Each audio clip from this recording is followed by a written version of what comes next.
Hello, everybody. You're on the mic. And on today's episode, we're going to take a look at. I'm basically going to give some commentary on Vic's reply to Jamie Marchi's, Vic's reply to Jamie Marchi's response to the TCPA appeal as covered by Nick Rekieta. So a lot of it's pretty simple. Basically, what Ty and Vic's legal team are arguing is that in many ways, um, Jamie either mischaracterized or outright lied about the facts of the case. One of the big things that Nick kept bringing up about it was how many of the fact questions, as was with the case with Funimation, many of the fact questions were were were ruled in favor of the defendants when during the TCPA hearing they're supposedly not supposed to. They're all fact questions are supposed to be ruled in favor of the defendant, or not the defendant, but the plaintiff, the non-movement in the dismissal. So, um, many ways, and it really seemed like with Jamie's response, Ty and Vic's legal team were getting got a bit more aggressive with it. In that they were at times in the brief were outright accusing Jamie and her lawyer of lying, outright lying. You know, they accused her of lying, fabricating, misconstruing the facts. You know, again with pointing to the fact that Jamie was claiming that Vic acknowledged pulling her hair, which was not the case. Um, as Nick has explained by reading off the TCPA on several occasions, all fact questions are supposed to be ruled in favor of the plaintiff, and Judge Chubb just did not do that. That's why Jamie's dismissal was improper. That's basically the claim. Again, they were trying to argue, also Ty touched upon, and a lot of the same arguments about the public figure question came into play for Jamie as well as Funimation, that, whether or not Vic was was more of a limited purpose public figure. Again, there was no evidence provided to establish that he was a limited purpose public figure, in that, he was not interjecting himself in the conversation. He was being drawn in. And Ty and his team pointed this out several times in their reply brief to Jamie's response.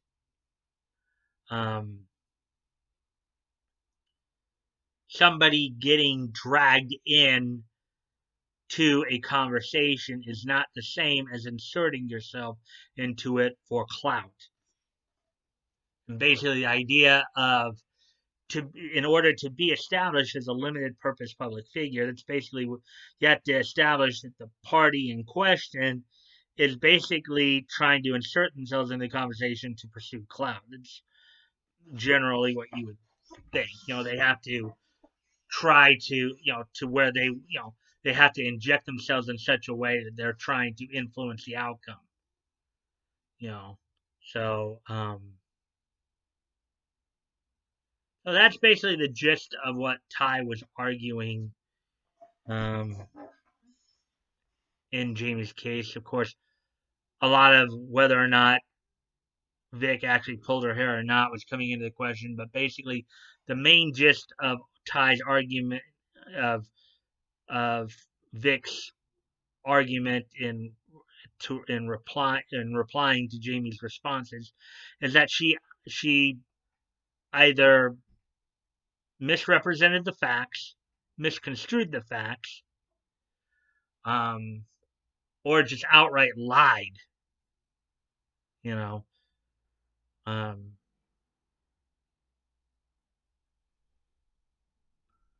So that's what it basically comes down to.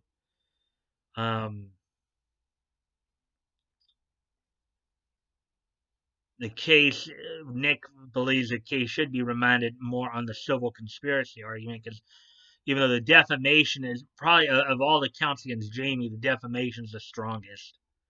The defamation is still the strongest of the four counts against Jamie: defamation, torturous interference with current contract, tortuous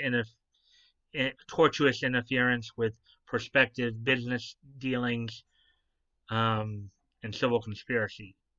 Albeit at the end there, they made a good argument why civil conspiracy should be remanded as well. So that's about the gist of it. So with that, moving on to some happier stuff here.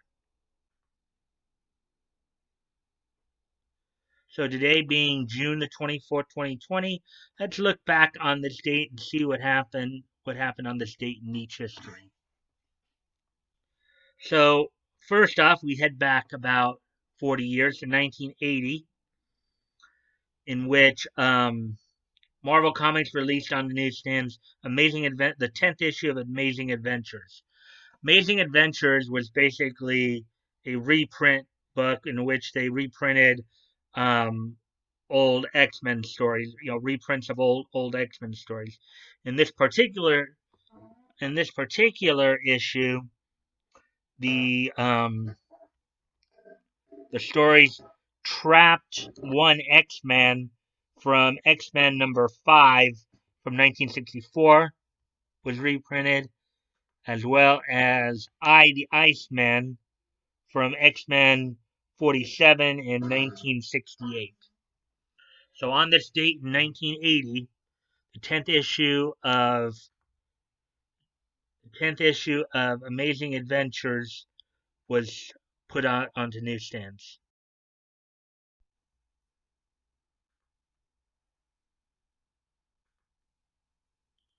And also on this date in the year 2000, the movie adaptation of the manga The Visions of Escaflowne,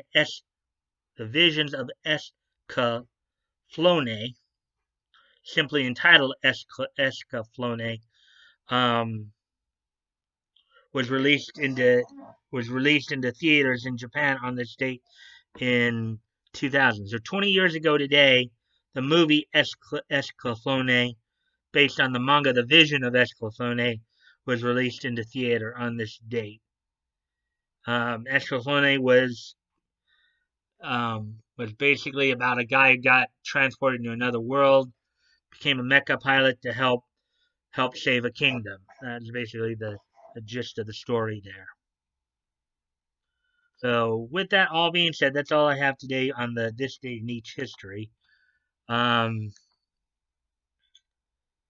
As always, guys. First off, if you'd like to contact me directly, you can direct message me on my Discord. My Discord link is down in the link section. Check out the Discord and join if you'd like. Also, I'm still promoting a bunch of different dub companies as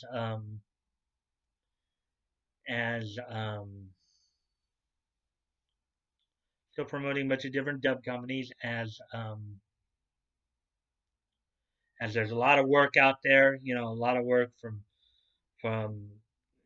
not Funimation's not the only game in town, and don't let them tell you otherwise. There's a lot of works out there from up in Canada, from Ocean Studios, from Blue Water, from Azure Studios, out in New York. From Headline Studios now is picking up some dubbing stuff, as well as Media Blasters out here in LA. So there's a lot of work out there. You guys don't have to completely rely on Funimation or Toonami to get your anime. Also, I'm still promoting Vic's GoFundMe and that Umbrella Guy and his daughter, Little Umbrella Girls comic on Indiegogo, another case of the Littlest Umbrella. As always, guys, never feel like you have to donate if it's on your heart to do so, and on your heart to do so, and you have the means to, please consider donating. If you've already donated, please consider donating again. And if you cannot donate, you can still help out the cause by sharing the link. Sharing is caring. You never know. Maybe somebody in your circle of friends may see it and decide, yeah, I think Vic is getting the short end of the stick here. I want to give him a hand too. So you never know. It doesn't hurt to ask. And as always, guys, if you like this content, I please ask that you like, comment, share, and subscribe. I always look forward to the conversation with you guys, as long as it's civil and respectful, of course. Um, we can always agree to disagree on certain topics. It doesn't have, we don't have to have a lot of animus towards each other. Um, and with that, guys, a couple other quick little announcements here. First off, I hope you guys will join me Friday for my next premiere of Voices Big and Small. This week, I'll be highlighting Vancouver-based voice actor. I'm sorry, not Vancouver. Oh boy, actually Houston-based voice actor Blake Shepard. Most notably as the voice of the English voice of Soma Yukihara from Food Wars. Um, also, this Sunday night, 7 p.m. Pacific Standard Time. I will be Pacific Daylight Time, I guess. Basically, 7 p.m. Pacific Time, which would be 8 p.m. Central, or no, 8 p.m. Mountain, 9 p.m. Central, 10 p.m. Eastern. I'll be doing my first live stream. I'll be debuting streaming, be trying that out and see how that works out. So I hope you guys will join me for both the VA premiere and the and my stream. So until tomorrow, bye.